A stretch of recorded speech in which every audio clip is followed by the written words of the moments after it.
Test 1, 2.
Miss Amy left.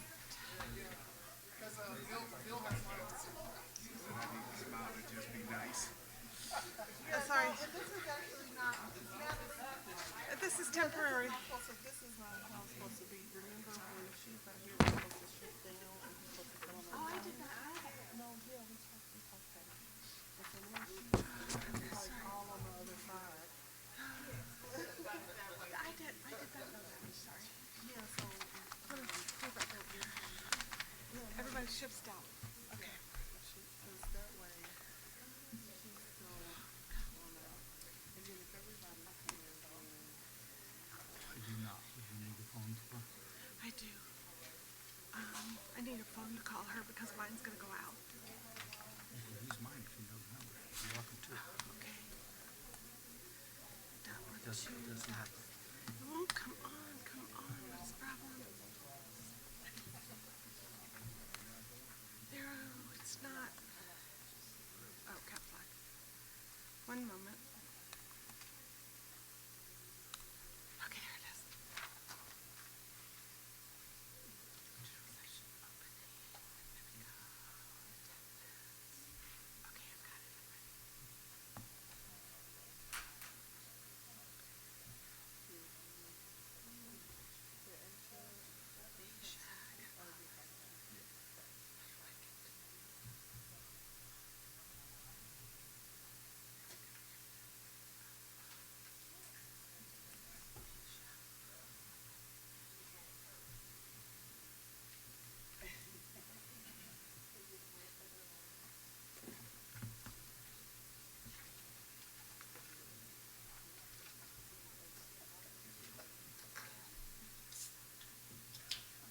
ready.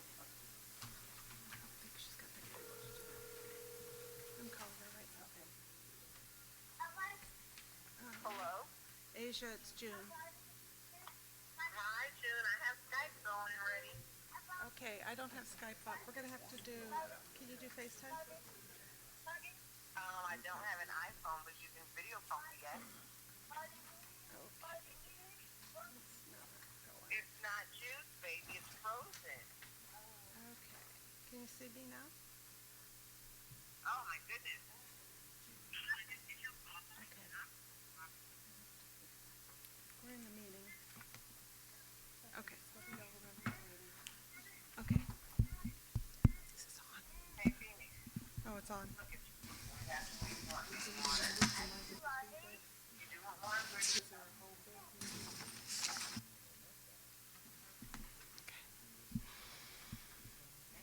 Okay. You're ready. Good afternoon, everyone. The regular school board meeting is called to order January 23rd, 2019. Will the secretary please call the roll? Miss Manser, Here. Mr. Oates, Present. Mr. Evans, Here. Mr. Fierro, Here. Dr. Hartsfeld, Miss Lewis, Here. Miss Morris, Miss Wolfsey, Here. Miss Robinson. Here. We do have board member Morris who's joining us by FaceTime. So thank you for joining us this evening. Board member Amy Hartsfeld has requested an excused absence. If there's no objection, we would like to excuse her absence. Seeing none, she is excused. Is there any objection to approve the agenda for this evening? Seeing none, the agenda is approved. We have no one who is speaking during our public comment this evening. We recognize board member Matthew Oates for the presentation of our R&E report.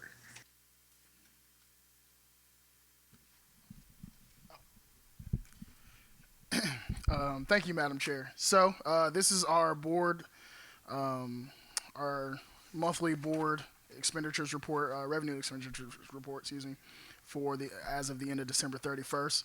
So one thing before I start, if you guys remember last year, one thing that we tried to do as we were going through the zero-based budgeting process for the first time was to use the R&E report as a time to kind of talk about, to prep the board and bring the public along as far as what activities we're doing, when, and how.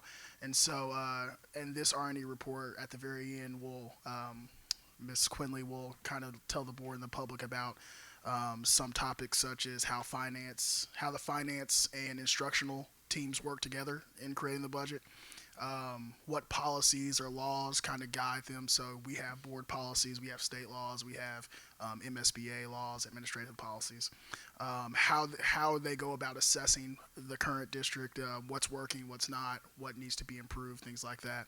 And then finally, just kind of a public calendar so that the public can follow along on what dates the board, information will come out to the public and the public can comment.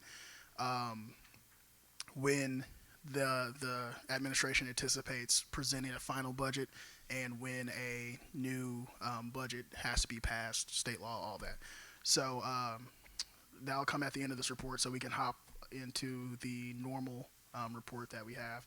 So for revenue, again, our local this year, we are year to date at 66 million compared to 73 last year. And if you remember in our last month, we talked about that revenues, the timing was different for this year, and so we are anticipating collections to meet that here in January. And so when we come to our next February meeting, you'll see that state revenues is still decreased compared to last year. And if you remember, that was due to our ADA, our weighted average daily attendance, and also timing of early childhood funds. Federal revenue for this year is 11.8 million compared to roughly 10 million last year, and that is due to the timing of our drawdowns, and so we'll catch up in February at the February report. Overall, our budget this year is our total revenue this year is 83 million compared to 90 million last year, and that's pretty much on target for what we were expecting at this point. In expenditures, we have our administration expense tracks about the same as last year at about $2 million. Instructional expense this year is at 48 million compared to 51 million last year. And that's down to last year largely due to a decrease in our summer school program cost. Our support services were at 23 million as of right now, compared to 21.3 million last year, and that's up due to additional resources that we provided to the schools. Pupil transportation is up over last year, and that's at 5.8 million compared to 4.3, and that's due to us more timely invoicing and paying of our transportation costs, and also an increased of the cost of that primary contract and the number of taxis that we've been utilized this year. And then our community and adult services, we're at 1.2 million this year versus 2.1 million last year, and that decrease is just due to a decrease in KCPS's obligation for funding before and after school care. So if we go to our big pie graph again, where your money comes from, your local sources account for about 80%.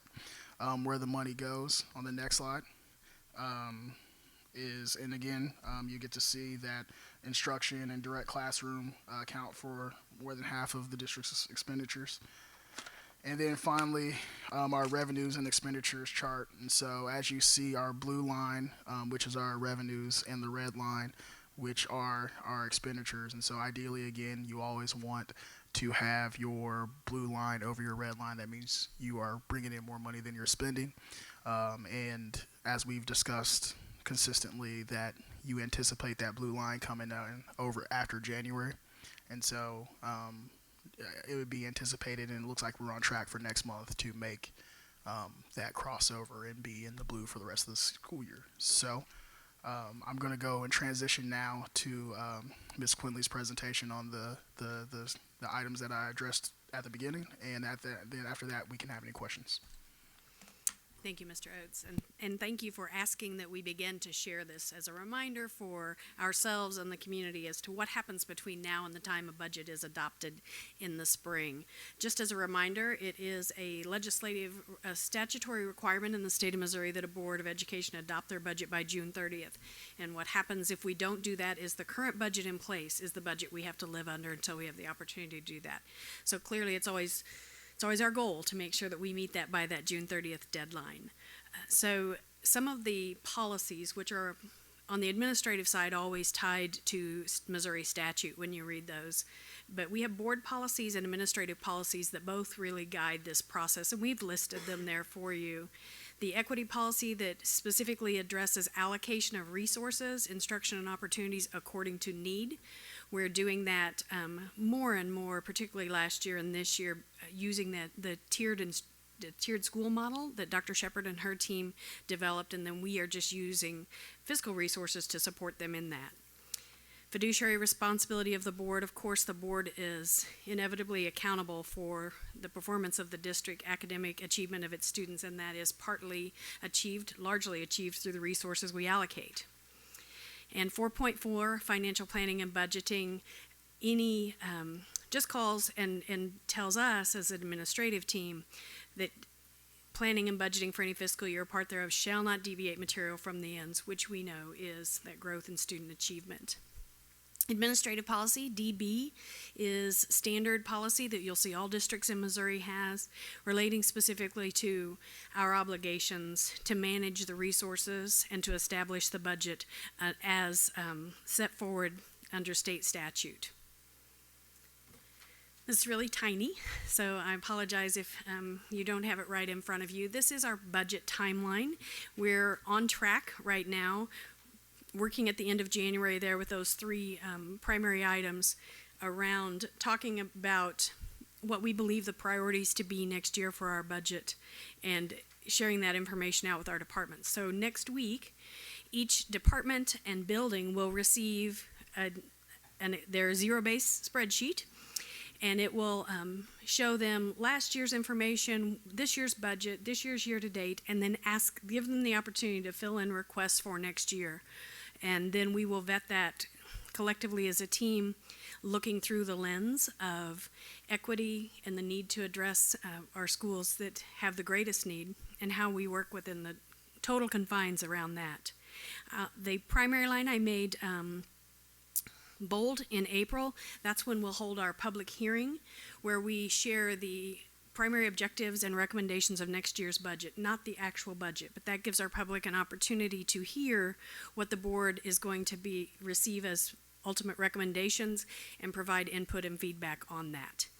We have noted that May is always a desired date for the final budget document to be presented to the board of directors.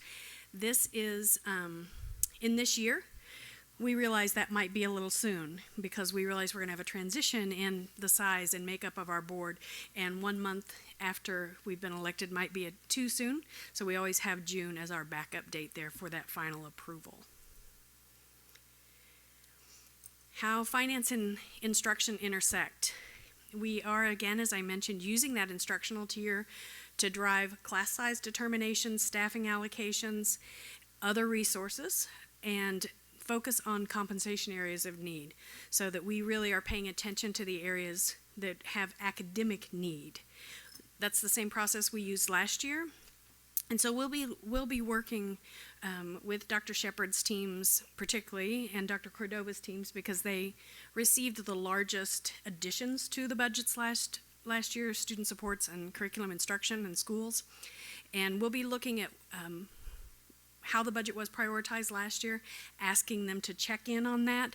Do those appear to be the right investments? Are those things we want to continue? We know that a partial year of something isn't normally enough time to necessarily determine its inevitable effectiveness, but we know they're also going to have a good eye because they've been paying close attention to how those resources are being used in their building. We work with human resources and instruction from here until the end because, as you know, the largest percentage of any school district budget are the people. And so that staffing component with human resources is pretty important because principals want to hire as quickly as they can hire so that they get the best candidates possible. So we'll be working together, lots of meetings, lots of times where we look at those tiered models, we agree to the staffing allocations, we look at who's there today and where there are additions and where there are moves. We'll spend a lot of hours together over the coming months. Then, of course, we'll continue to prioritize schools and curriculum over operations and administration. So that's that zero-based look, looking back in at ourselves internally and continuing to be responsive and responsible for making our own assessments and finding our own efficiencies so that we can continue to focus on the ends. And then we do intend to monitor, student achievement and redirect the resources in that manner. And part of the way we're doing that, you received the systems analysis recently, and we're going to continue to look at that on a building by building basis, overlaying our expenditures with our student achievement data and making sure that we are in fact putting those resources in the right place. That's kind of brief and quick summary. That's where we're headed. At this point, if there's any questions. Board Member Wolfsey? Thank you. I have a quick question about how this process, and you know how you've been talking about the 5-year, how do they intersect? How do you use one with the other? Right, so as we are looking at recommendations for next year, we'll look at new revenue lines. What are the additional resources that will be coming in based on changed state funding, changed number of weighted average daily attendance, our assumptions around assessed valuation. It is a reassessment year next year.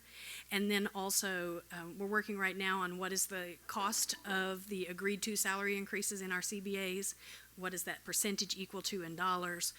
As you remember, there's a new statute around our retirement system that increases that rate for next year. So we'll start looking at those key expenditures that have to come on first, determine what's left, and that's what we'll work with. Then we'll put that in the 5-year model. We know we're bringing Lincoln on board next year, so we'll put that in the 5-year model. And that way we know in year 2, 3, 4, and 5 what the revenue expectations need to be in order to sustain anything we bring to you this coming year. Board Member Mancy? Answer? So some of the expenditures that we have put in place this year, there was some initial buy-in because we've invested quite a bit in some new tools, assessment tools, additional kinds of intervention work that we're doing at the classroom level. Now, some of these are new FTEs that we will be keeping with us, but some of those costs will not be recurring at the same high level. Right. And so it would be useful, I think, for me as a board member, but also for the community to I would almost love to see some kind of graph that would show where here's that, because a lot of our money, it's really allocated to the educational experience and what happens at the building level and the classroom level, but where those investments have been made and then how you see some reduction in years 2 and 3. Just because you've made the initial investment in the tool, there's probably some ongoing cost, but there will be we should see a down curve on some of that. Your point is exactly spot on. As you recall, this year we asked you to spend roughly 1.3 million into reserves, and the bulk of that was actually from one-time purchases. iReady being a very significant upfront cost, and I think it was Pearson Math. Envision 2.0 was a really expensive year one cost, and so you're exactly right. What we'll see is that we will intentionally not reallocate those budgets next year and redirect those to some of those other things we've talked about. So we'll make sure that we're really explicit and share that with you. Thank you, Mr. Oates, and thank you, Ms. Quinley.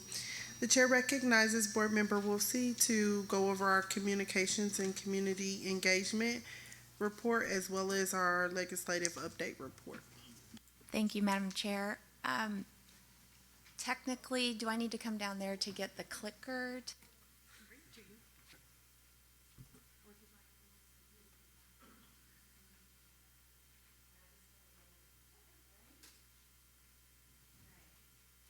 Bear with me, folks, because I've got to hold this down while I click and turn pages. No, I got it. I think I can do it. Before I go into the presentation, so my name's Jennifer Wolfe. I am the chair of the Communications and Community Engagement Committee, but I would like to recognize the fine folks that sit on that, like what I feel is one of the best committees. No, so Natalie Lewis down here on the end, Patty Manser, and to my left, Carl Evans. We are a really hardworking but professional and fun group of people, and this is something we've been working on for a while now, so we're really excited to share it with you. So I will go into one of our key roles and responsibilities is to engage stakeholders in the community on an ongoing basis. And while we as individual board members have been fulfilling this role on our own, the board decided, a couple of months ago, to seek outside expertise to help us in the development of more of an overall plan to ensure that we had consistent implementation as a whole. And so we have been working with Ms. Anita Perrin from KK Charles. And what we're going to do tonight is share with you that engagement plan that we are now going to be embarking on. And the overview basically, I think, kind of talks a little bit about that. Just essentially that we want to make sure we know that it is best practice that school boards engage in communications out to constituents, but also with the community on a kind of a two-way feedback loop on a consistent basis. So why engage with the community? Like I just said, that we essentially, we need that two-way connection. That's where we derive our legal and moral authority from those that we serve and represent. We also want to make sure that we are at least getting some diversity in the views that we represent when we sit and make decisions. Obviously, it helps us to demonstrate accountability, to be able to act proactively, to foster and support owner interest, so that there is understanding and involvement. And one of the key parts of what we do is making sure that we have one clear voice when it comes to how we as a board speak to the public.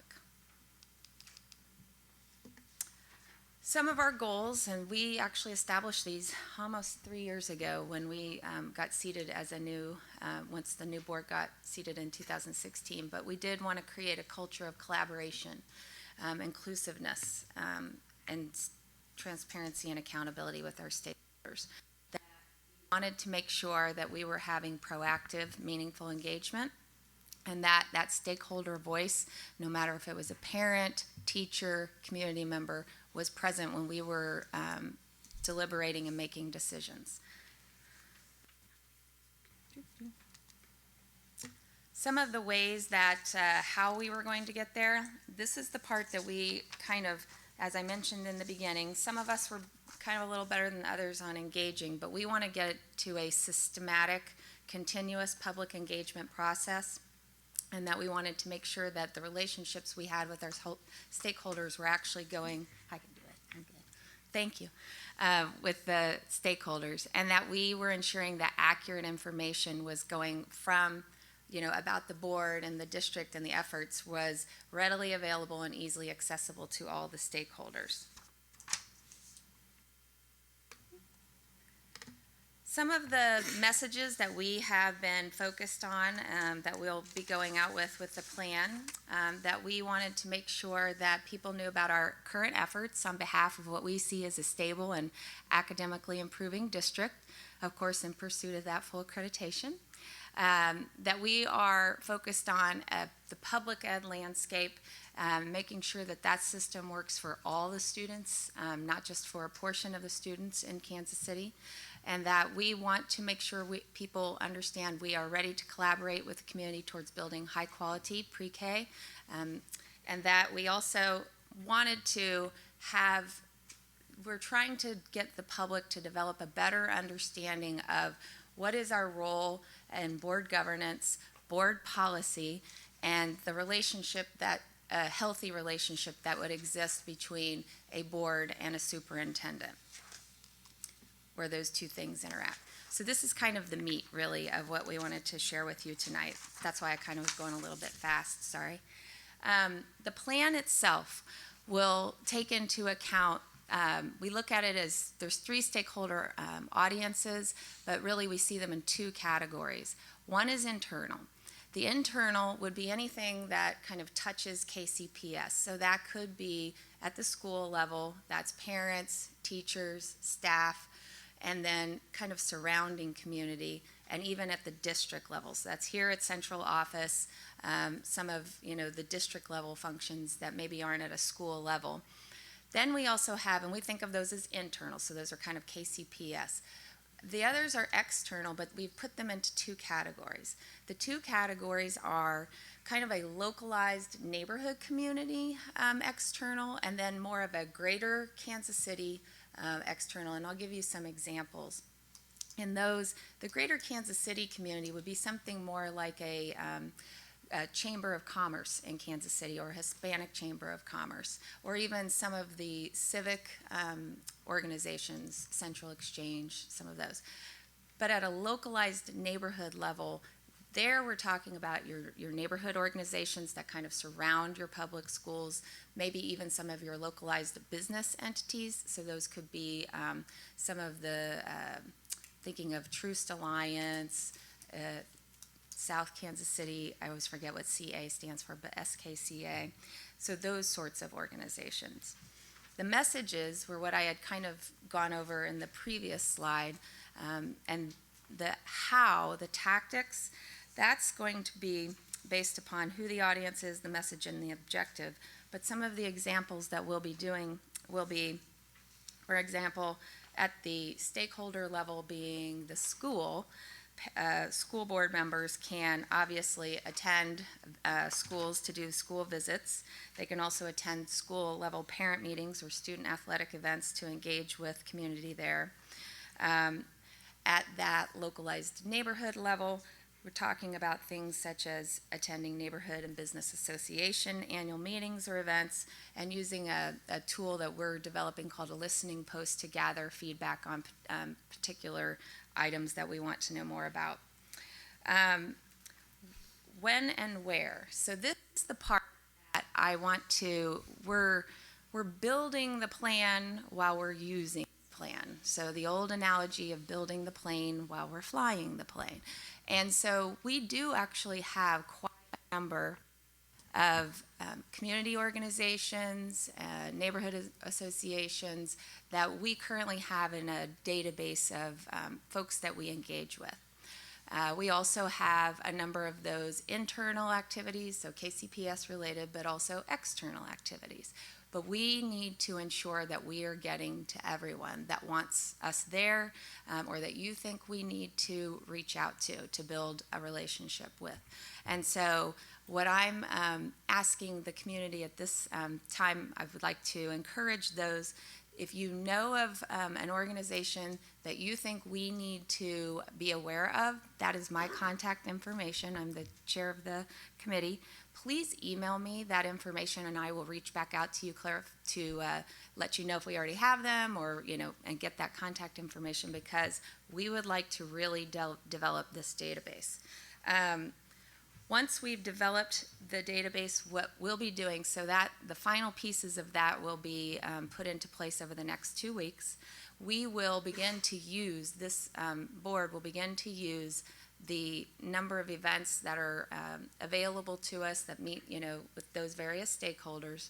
We will begin to use that to ensure coverage and continuity beginning about mid-February. We're thinking about February 6th or the 13th, which is, I think, a couple of Wednesdays from now. Yep. I believe that is the end of my presentation. I don't know if, Madam Chair, if you want to open it up to the board to provide any feedback. Any questions or feedback? I do have a comment. Yes, Mr. Fierro. First of all, I just want to obviously thank my colleague Jennifer Wolfsey and the committee for all their hard work, and wanted to point out that last month we held a legislative breakfast, and my colleague Patty Manzer, who's also on the communications committee, created a questionnaire that we provided to the participants, many of our community partners. And one of the questions was, how best could the district communicate? And so we got a lot of good feedback that is going to then be shared with the communications committee and the consulting firm. So I wanted to point that out, that I think here's just a good example of us making sure that we are collaborating internally and utilizing the information. So again, I just wanted to commend Jennifer and then point that out for my other colleagues. Thank you. Thank you. Would you like to go into your legislative update? Sure. So another thing that I want to give an update on as a part of the legislative committee and as a former alumni of the DAC, what we've been working on this year is trying to do more work between the board and the district advisory committee. That's parents and community members. And so we have arranged for our first Parent and Community Legislative Day to be Wednesday, February 20th. We will depart for Jefferson City around 7 from here, the BOE. The day's agenda, essentially, once we arrive there, we'll spend a little bit of time briefing ourselves before we head over to the Capitol, where we'll spend at least an hour and a half, maybe 2 hours if we can, with legislators. We'll most likely pair up parents together, parents and community members. And then in order for parents to be able to be back in Kansas City for pickup for the 3:10 time, we will ensure that we depart by noon or a little bit thereafter so that parents can participate.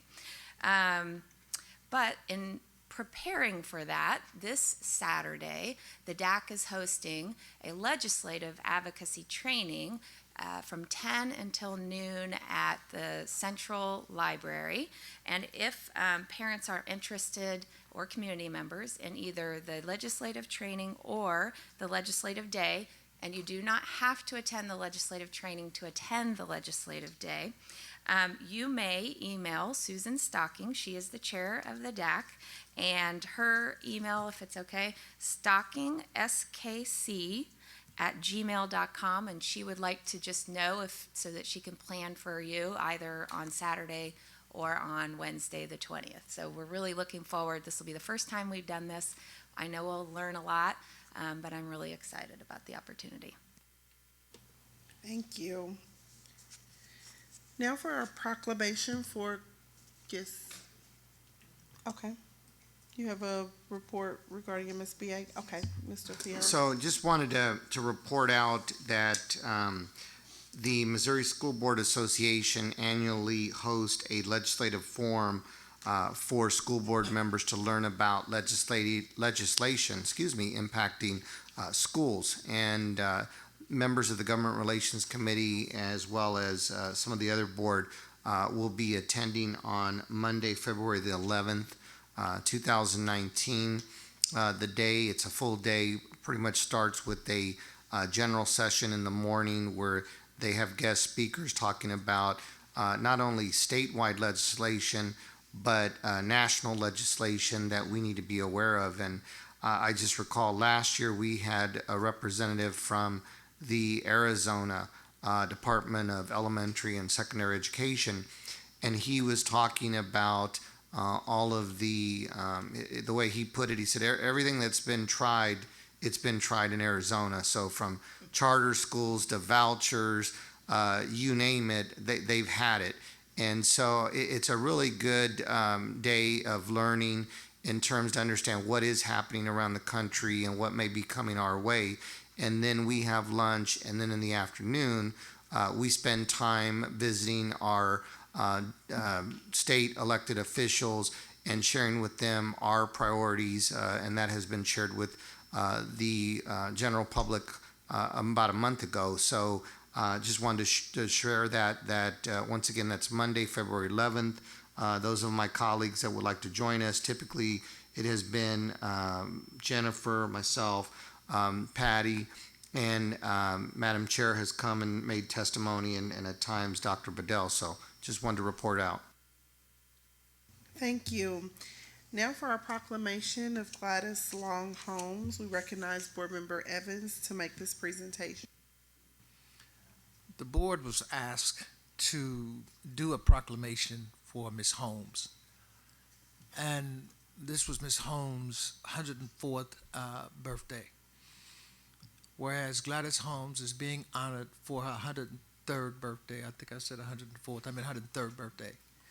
Whereas Gladys Holmes graduated from Booker T. Washington High School in 1933, whereas Ms. Holmes graduated from Clark College with a degree in education and home economics in Atlanta, Georgia in 1937. Whereas Ms. Holmes was a member of the Delta Sigma Rho sorority. Ms. Holmes had like several years that she worked in and out of Kansas City as a substitute and as a regular teacher. And that span was from 1946 until 1986, and I'm thinking that was like 40 years. Ms. Holmes taught throughout Georgia and later met and married Walter Holmes Sr. From Aikens. He was from Aikens, South Carolina. Gladys Holmes also worked many years with the Internal Revenue Service before beginning her career in Kansas City. Ms. Holmes has two children, Walter Holmes and Sheila Holmes, whereas Ms. Holmes has three grandchildren, Keith Holmes and wife Naisha Holmes, and she has three great-grandchildren. They are, let me read that again.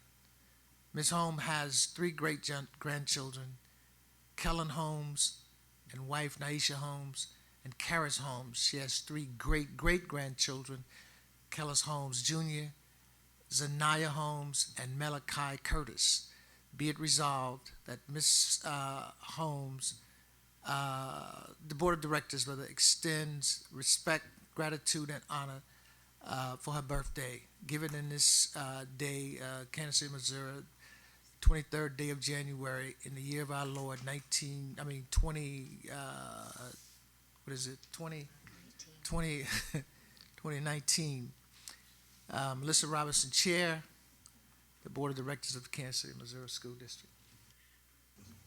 Thank you.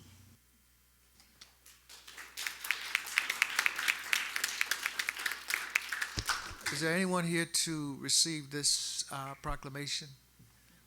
If not, I will deliver it to Mr. Alex Ellison, who's a former board member with the Kansas City, Missouri Public School District. Thank you. Thank you so much, and thank you for your leadership in ensuring that we honor individuals that have contributed to the school district in meaningful ways. Now we would like to recognize Dr. Bedell to give his superintendent's report. Thank you, Madam Chair. During our business meeting, we provide the community with a highlight video, and this month we are in the middle of working on marketing, our marketing campaign, the work that we are looking to do to promote great things that are happening at our signature schools, at our early childhood centers, and at our neighborhood schools. So we want to roll the video at this time.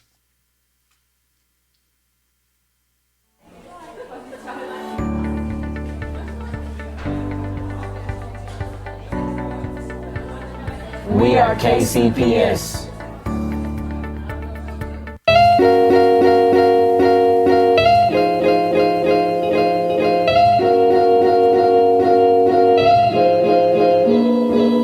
Marketing. Even though marketing is part of our day, it's often difficult to accurately define the term. For Kansas City Public Schools, our marketing efforts are not limited to a few radio or newspaper ads. Our strategic efforts encompass many pieces of the overall puzzle. It's a comprehensive plan that tells the unique story of each of our schools, leading to a positive account of the district. To begin effectively promoting the 2019-2020 school year, the Division of Communications and Engagement kicked off an aggressive marketing plan that incorporated traditional advertising, online and social media campaigns, in-school efforts, and new boots-on-the-ground efforts. With signature school enrollment opening December 4th, this year's campaign was developed to target specific audience markets for each individual school. Marketing efforts were designed to reach target families where they live locally around the city, as well as socially via a variety of social media outlets. We shared each school's narrative using visually appealing creative elements, showcasing happy parents and students, along with their personal "Why I Chose My School" story. We also promoted individual schools to target audiences who listen to 8 different radio stations, reaching over 850,000 KC Metro residents each week. To continue building a brand awareness and a sense of urgency to enroll, Enrollment Director Garrett Webster interviewed at 3 radio stations, where he discussed the many options within the district. In addition, we ran newspaper advertisements in 5 local publications, again targeting specific audiences, reaching 121,000 local residents each week. Online and social media ads were personalized to each school, reaching parents where they are active both socially and online. Ads reached 22,000 specific targets, leading to 717 click-throughs to the enrollkc.org website. Exciting things are on the horizon. The Division of Communications and Community Engagement will continue to work to put more pieces of the marketing puzzle in place to share the great things happening at our schools and within the district. Thank you, Madam Chair. That concludes the superintendent's report. All right, thank you. Now for our regular business items, the chair recognizes Dr. Bedell to present the proposal for our school start and end times for 2019-2020. Thank you, Madam Chair. At this time, the administration will conduct a presentation on school start and end times, and we will have Ms. Linda Quinley to conduct the presentation. At the conclusion of the presentation, we are asking the board to take action on approving the recommended adjustments to the start and end time to go into effect for the 2019-2020 school year. Good evening, Board Chair, Board members, and Dr. Bedell. We do want to present to you a proposal for a change in start and end times for 2019-20 and talk to you a little bit about why and how and where our recommendation comes from. So we currently run a 3-tier start time system, as you well know, and have been interacting with schools and vendors and people that have to make sure this all happens and assessing our challenges. So currently our start times are a little close together, and what that results in is that after tier 2, so for tier 2 and tier 3, we tend to see a higher level of late bus arrivals in those two tiers because we have that window too short for them to really run their routes in a responsible manner. That in turn reduces classroom minutes for students because they're late for from the bus and or missed opportunities for breakfast. When a student arrives at school late, principal has to make a determination, do I send them into breakfast or send them into the classroom that's already started? Now we're doing more and more breakfast in the classroom that allows some of that, but we aren't fully there yet.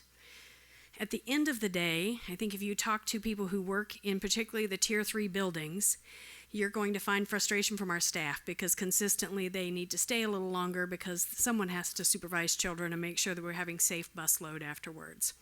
And then inevitably, in order for our bus provider to make sure that they're meeting our daily demand, we have more buses than we would have if we're able to get to a closer, a more even on-time balancing of our tiers.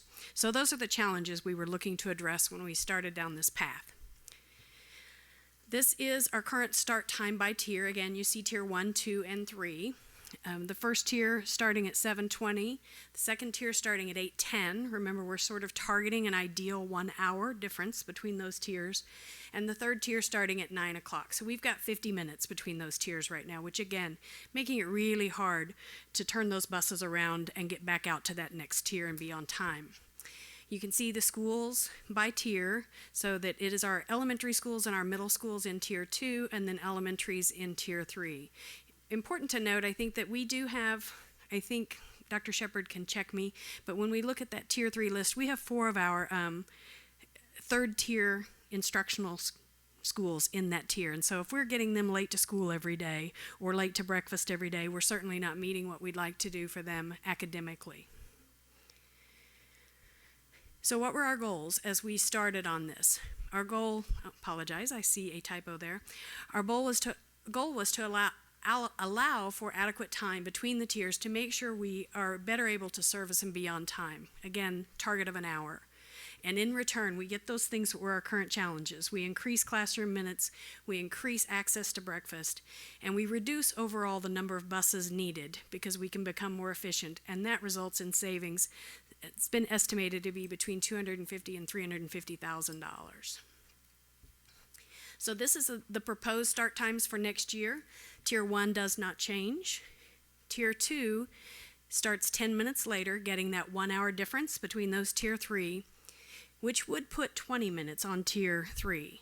We went 15 minutes, so that a 15-minute adjustment, which gives that tier 55 minutes versus 60, because we heard from our feedback that after 4 o'clock gets late and every 5 minutes matters. So an ideal scenario that would be 9:20, but we're asking for 9:15. There was a community engagement process. We did this collaboratively with Dr. Shepard's teams around some other questions about calendars and tiers. But we held 3 community listening sessions, and you see those listed there. Then an online survey was available for families and for faculty and for the community. That was available for more than 45 days as part of your board policy to make sure that we have adequate opportunity for our community to engage and help you with this decision making. So here's the feedback that we got. Roughly 56% of the respondents said yes, we support this change in time. 30% said no, and 13% commented without a yes or no. Since this feedback also had some conversations about possibly shuffling schools between tiers, the feedback is a little mixed. The common themes were that 4:15 seems a little late. High school should be in a later tier. That wasn't really a question, but it was one of the common feedbacks. And so we believe that some no's and some no comments came from people who were not really agreeing with how the tier structure is, but we're not asking you to move schools between tiers, just adjust the start times of the tiers. Middle schoolers need to be home to help care for elementary siblings. Again, that's a little more of a question about if we were to move schools versus the school start time. And middle school should remain in the middle tier. Those were the primary feedback items that we received when we put this out. So again, our request is to alter the start times. I'm going to just flip back to them, to these times that are listed here. And then Board Member Wolfsey. Just a real quick one. Sorry, I didn't catch this before, but on the responses, do you know of the people that responded to the survey, roughly the percentages in each category of parents or faculty, staff, and community? I don't think we have any way to determine who Okay. responded how. Yep. Is that correct, gentlemen? Okay, Yeah. gotcha. Board Member Fierro. Yes, Chair, just a point of clarification, Linda. Now, how does this relate to the other issue we talked about last year when we were wanting to close school on Wednesday early to create more professional development time for the teachers? Yeah, this proposal does not impact that in any way. Are we still looking at that other issue, and you'll come back at a later time? Dr. Shepard and Dr. Collier will bring that back to you later, yes. Thank you. Board Member Lewis.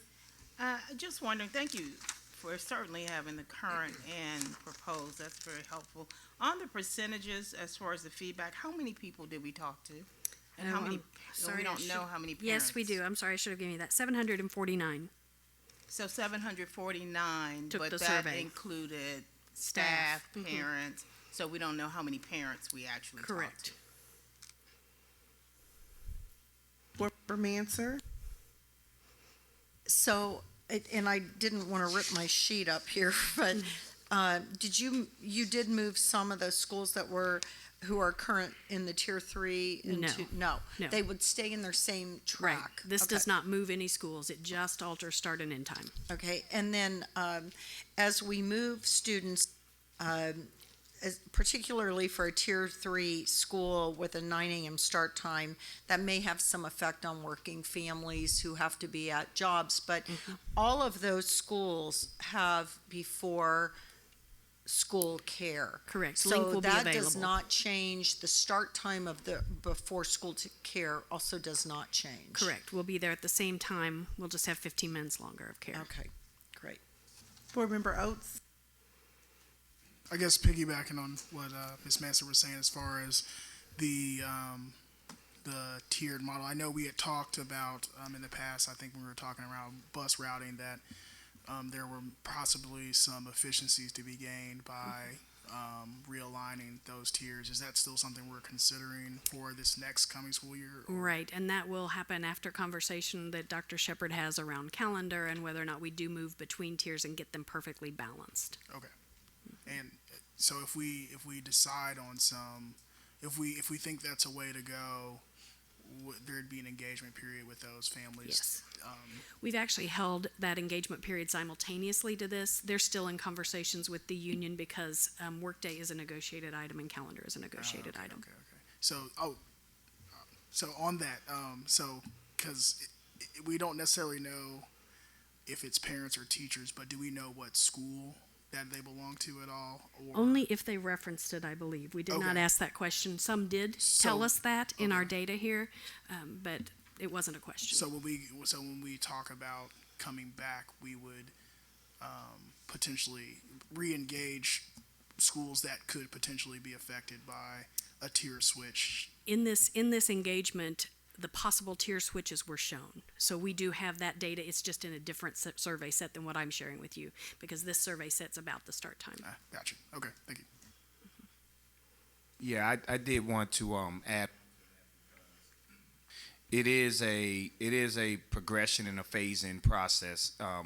Part of the reason why we said, well, let's at least address the 10 minutes because that gets us closer to where we want to go. But we did take feedback seriously, and when we looked at the feedback regarding where schools would go, I, along with the executive staff, said we need to hold off on that. Let's kind of look into the comments a little bit further, and let's see if it's a possibility that we could come to an agreement on what makes the most sense in terms of where schools would fall. And so we are looking into that right now, and we think that there was some really good feedback that we need to consider. So I was really thankful for people who provided open-ended feedback. So we are taking that information seriously, and that was the reason why we didn't package it, even though we did talk to you all about it.